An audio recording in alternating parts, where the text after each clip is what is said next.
Alright, this is my first video ever for my channel. Hopefully I do this right. My channel basically is going to be about trying to conceive pregnancy and the works. So basically, I made 2 previous videos, which I don't think I'm going to upload. They were back in May. I had taken tests super early, like 5-6 DPO, and there were super faint lines. 30 minutes or so after I had taken them, they were first response tests, and I ended up being pregnant. And I also took a Clear Blue, and it was a digital. I took it like a week later, and it was positive. I went into the doctor, and they confirmed that I was pregnant, and since I'm a high-risk pregnancy, I've had 4 miscarriages now, counting my most recent one. So at this point, I had had 3 miscarriages, so I was high risk, and when I was pregnant with my first and only child so far, he's a boy. When I was pregnant with him, I had a lot of health issues. I had 2 threatened miscarriages during my pregnancy. I'm also Rh negative, so I had a lot of issues. So I had to go into the doctor about every 2 to 3 weeks. Usually you only go in for every 4 weeks until you get further along in your pregnancy. However, right after I found out I was pregnant, they wanted to see me, so I went in, and it was like 4 weeks and 6 days, something like that. I went in, and they tested me, and they said, yeah, you're pregnant, and so they decided to do an ultrasound, make sure everything was good. They did an ultrasound, and they saw the sac in my uterus. That's basically all you can see, just a little tiny circle until you're like 6-7 weeks. Then that's when you can kind of see something.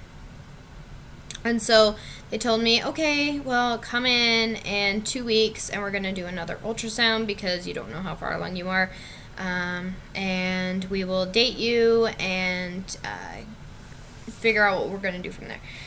So I went in 2 weeks later, and I was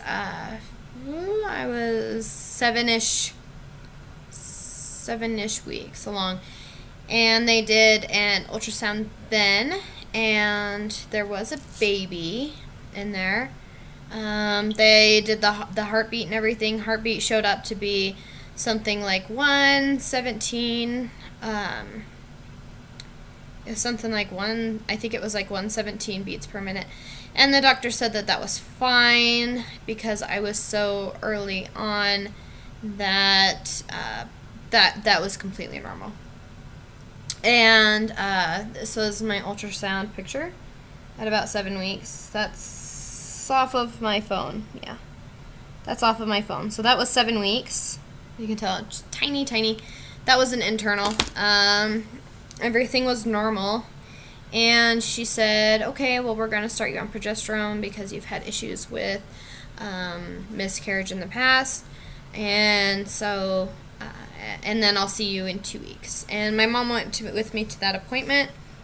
And so after that, we went out to lunch. Everything was good. And I went home. I went to get my progesterone prescription, but it was my husband. We wouldn't get covered by health insurance for another 30 days because he just transferred to a new job. And so when I went to look at the prescription, it was $230 before, without insurance. So I decided, no, I'm not going to do that. And I had progesterone cream at home, and I was like, I'll just put that on. I don't know if that had anything to do with my miscarriage because I didn't take the progesterone supplements, but I have no idea, honestly. I wasn't showing any signs of having low progesterone, so I have no idea. But so they sent me home, and they told me to come back in 2 weeks. So when I came in, actually she told me to come in 3 weeks. So I came in 3 weeks later, At this point, I was talking to the nurses when they came and checked up on me. I said, I'm not having. They're like, how are you feeling? I'm like, I don't have any pregnancy symptoms. I don't even feel pregnant. Like, I feel normal. So they said, okay, well, the doctor will be in shortly, and they were doing another ultrasound at this point. So the doctor came in, and she did an internal ultrasound, and there was no heartbeat. The baby was gone. She scanned for about 20-ish to 30 minutes, and at first I had no idea. I was laying there, and I thought, well, I asked her, I said, the baby's really hiding, or he must be really positioned really weird. And she said, oh, yeah, well, you do have a tilted uterus. Your uterus is more towards your back. So that could be why. Because she couldn't find the baby on, like, a normal ultrasound, like, on my stomach. So they had to do the internal. And maybe about 10 minutes in is when I realized, no, something's not right. And that's basically when I started crying, because I knew that more than likely that the baby had already passed.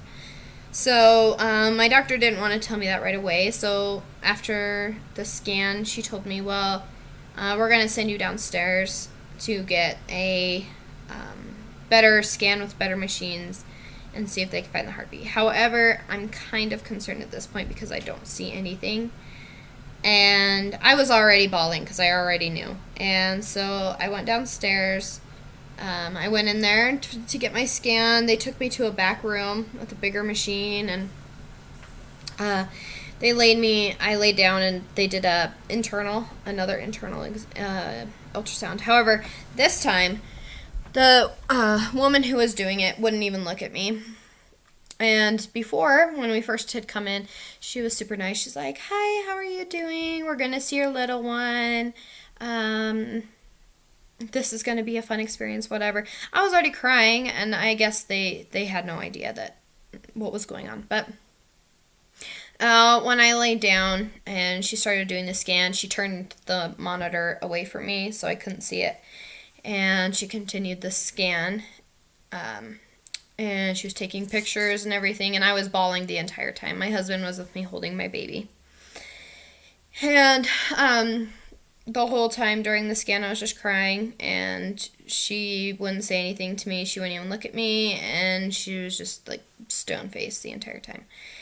And maybe about 5-7 minutes in, I looked at her and I said, there's no heartbeat, is there? And she just shook her head. She's just like, but she didn't even look at me. And I asked if I could see him on the monitor, and she told me no. And that my doctor would go over my results with me when it was completed. So I had to lay there for another 20 minutes while she finished scanning and taking pictures and whatnot. And after that, I was sent back to my doctor's office upstairs, and when I already knew, like I said, I knew what was going on. Even though I still had hope in me that maybe they would find the heartbeat at the second ultrasound, that maybe something was just wrong, and that he was just turned weird or something. And I remember I was praying, I was crying, I said, please, please, there has to be something. There has to be a heartbeat. He has to be there. When they brought me back upstairs, they put me in a separate room, a smaller room. And the doctor came in and she says, well, I'm sorry. I guess now it's time to talk about our options. And so she told me that basically what I had experienced was called a missed miscarriage, meaning my body didn't recognize the miscarriage, that I had no signs or symptoms of a miscarriage. Basically, the baby had passed and my body didn't recognize it. So she told me that he had passed away about a week earlier, and so I was carrying him for about a week after he passed before my checkup. And I felt fine. Like, I would have never known if I wouldn't have. Like, I probably would have carried him for another another 2 weeks before my next checkup, and we wouldn't have known. So basically after that, she told me, well, we can wait for your body to recognize the miscarriage, but that can take up to 4 weeks, or maybe longer. It just depends. It can, there's really no saying how long it'll take for your body to recognize that the baby is no longer there. Or we could give you the abortion pill, the pill you can take, and basically it starts contractions, and I would be able to miscarry at home. Again, I was told that I was far along enough that if I took that, there was a possibility that the entire baby wouldn't be able to be passed, and I might end up having to have a DNC anyway.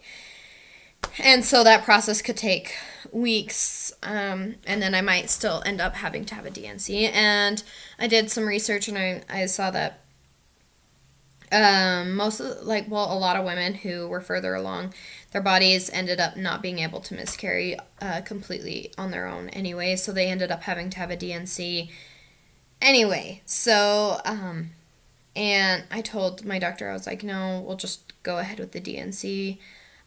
I could not emotionally handle carrying him for another month at maximum, or even longer, with him being passed away, knowing he's not there. I knew that would be harder for me to do that. So I said, no, we'll just do the DNC. So they scheduled me at 5 the next morning. So I called my mom, and she was crying. And she came up and she watched my son, and my husband took me at 5 the next morning, and they basically said, it'll take about an hour, you'll be put to sleep, and a DNC it's called a dilation and curettage. Basically, they dilate your cervix, they open it up with a metal thing, and it just opens up your cervix. And then they basically scrape out your uterus and remove the fetus. And so, you are asleep during that. So I had to go in there. They gave me another RhoGAM shot, which, if you don't know what that is, that's for people who are Rh negative like me. I'm O negative. My blood type is O negative, and meaning that when I'm pregnant, basically my body treats the baby as if it's a virus, and so it'll basically fight it. And so with my son, it's abnormal. Usually when you're Rh negative, you get a RhoGAM shot like once, maybe around like 20 weeks. However, with me, with all my threatened miscarriages and whatnot, I had to go through I ended up getting 4 throughout my pregnancy. I got one at 6 weeks, one at 15, one at 27-ish, and then another one after I gave birth. And then I ended up getting pregnant with this second baby about 6 months after I gave birth to my son, 6 or 7 months. And so it had been about 6 or 7 months since I had had another RhoGAM shot, which they told me that having the shot before I left after giving birth should protect me if I were to get pregnant again, so I wouldn't miscarry, or miscarry because of my blood type. However, I don't know if that had anything to do with it either. And so at the place, they gave me another RhoGAM shot, and then they put me under and put me through surgery. And they decided to do testing on the fetus because, like I said, it was my 4th miscarriage total. Nobody really knows about my other miscarriages. My mom does. And they were super, super, super early. This was the farthest I've gotten along. Farthest I have gone without, and then miscarrying. Like this far along and then miscarrying. So, they decided to do testing and make sure it wasn't something chromosomally incompatible. So, after my surgery, I was told that it could take 4 to 6 weeks to get our results back. And I was put on Valium and oxycodone because of the pain and also the emotional turmoil that you basically go through after, which is no joke. I understand there's some people who don't struggle with it too bad. They go through their own thing, but for me, I struggled horribly. I was lucky. I was still early. I was 10 weeks along. For I don't know how some women go through stillbirths and SIDS and handle that, but for me this was incredibly hard, and I couldn't even imagine what it would be like to go through that. But so I was put on Valium, oxycodone, and I was on bed rest for the next week. Because they said that I just needed to rest, basically, because it was kind of a fairly strenuous procedure on my body. And so I literally never stopped crying until my I was crying nonstop for the next 2 weeks. I would cry about everything. I was so upset. And the only time I stopped crying was basically when I took a Valium. And as soon as that started wearing off, I would start again. And so basically, 2 weeks later, I started coming to terms with what had happened. That's what it was. Like, that was life. And that there was nothing I could do about it. It was over. And basically, I bled for 3 weeks after, and honestly, I don't think that they got everything when they did the D&C, because about 2 weeks after, I thought I was hemorrhaging. I started passing huge clots, like clots like this, and like tissue, and like it was just nasty, and it was extremely painful. I almost ended up going to the hospital. I called my mom and I said, should I go to the hospital? This is what's going on. And I called my doctor, and they told me, well, it's your body's probably just completing the miscarriage on its own. So just wait it out, and if the bleeding is as heavy as you say it is and it continues into tomorrow, then we'll have you come in. It didn't continue, though. It slowed down after I passed, like, clots and tissue and everything. And about 4 weeks later, I called the doctor's office, and I asked if the test results were in, because I needed to know to be able to move on. And they told me that some test results had come in, but they wouldn't tell me anything until they had all of the test results, which could take another 2 weeks. So it did end up taking another 2 weeks. So it was 6 weeks after I had my D&C, and I stopped bleeding at about 3.5 weeks after. I bled for 3.5 weeks straight after it had happened. And so at 6 weeks, they called me and they told me that the test results were normal. That there was nothing wrong with our baby. They didn't find anything chromosomally abnormal. Everything was normal. They couldn't tell me why, and that basically it was just a freak occurrence, that they more than likely it wouldn't happen again, because there was nothing wrong. Basically, nothing was wrong with him. And they also told me that it was a boy, so that would have been my second son. And we ended up naming him Gabriel. And they told me that if I would have been a couple of weeks further along, that I would have been given the option to cremate, but since he was so tiny that they weren't able to. Well, they could have, but there really wouldn't have been anything.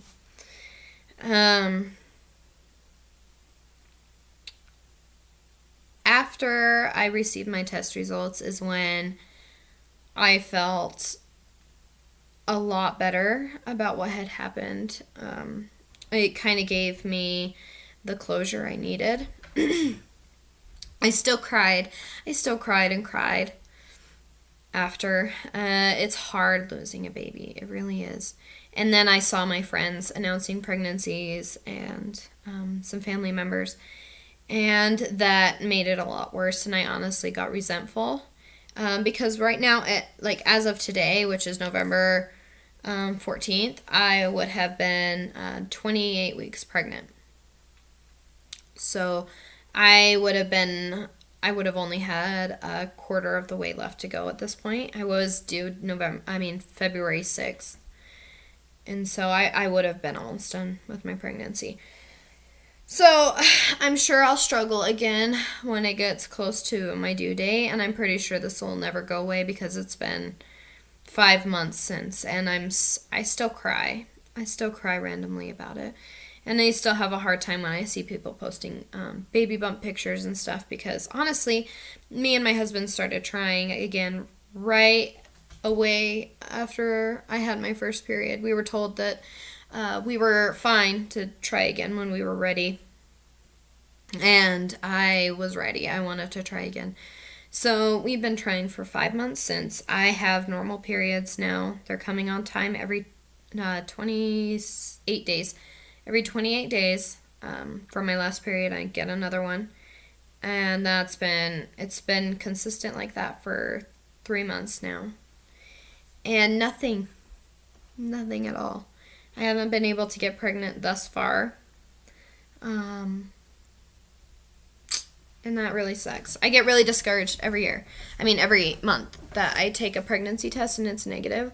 I get discouraged all over again, and I get emotional, and I start crying, and get overly upset.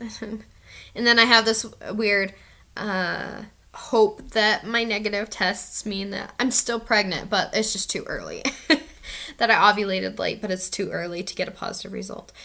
I managed to convince myself every month that I am actually pregnant, but I'm really not. So, this month, I'm on my period right now. This month, I have decided to try even harder. Do everything the same as when I got pregnant with my son. That means taking supplements like Fertility Blend, maca root, folic acid, drinking my Shakeology shakes, running on my treadmill. I also bought my OPKs, ovulation predicting kits, and Pre-Seed, which is a fertility-friendly lubricant that you're supposed to use. So that's all coming in the mail, and I'm going to be making another video when that stuff arrives. It's supposed to be arriving tomorrow.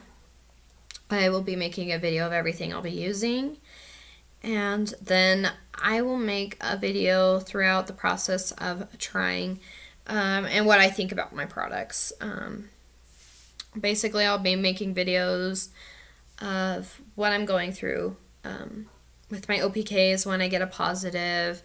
I literally made a chart with places to put all my tests, track when we baby dance, track when I get positive OPKs, and I'm going to do that all the way until I either get my period or I get a positive pregnancy test, and then I'll update from there. So that's basically where I'm at now. I'm on cycle day number 3, which means I have about 2 to 4 more days left on my period. And then I can get excited again and try again. But basically, I'm hoping I get pregnant this month because then I will be able to announce around my birthday, actually. I'm not going to be announcing until I'm much farther along than... I'm pretty sure I won't even be telling my mom. I won't be telling my my in-laws or really anyone until I'm further along, because my family, they're not exactly super supportive of us trying for another baby because of my history of miscarriages, my health issues, and because of what it had I had gone through because of it. So basically, they're not supportive. I don't blame them. It's hard to see your kids go through that. And I'm young. I'm young to be experiencing these issues. But I was also told when I was, I think I was like 14 or 15, I have severe polycystic ovarian syndrome. And I was told that my ovaries were so scarred that I was going to be lucky if I got pregnant. That the chances of me getting pregnant and having a successful pregnancy were very low. That the odds weren't exactly in my favor. So when we had our son, we were really surprised, actually. But I did have a lot of threatened miscarriages with him. I was high risk. I had a lot of issues. And so, if I get pregnant this cycle, I'm sure it won't be any different. And I miscarried my last baby. So, I guess that's what it is. But basically, I will be making another video and updating when I receive my products and saying what I'm going to be doing, what I think of the products, etc. I have already started my my folic acid, my fertility, what is it called? It's not Fertilade. Fertility blend. My fertility blend and my maca root. I've already been taking those since cycle day 1, and I'll be continuing all the way until I get a positive pregnancy test or period, and then I'll just, if it's a period, I'll keep going. If it's a positive pregnancy test, I'll start prenatals and my BHA and fish oil. So until I make another one, bye.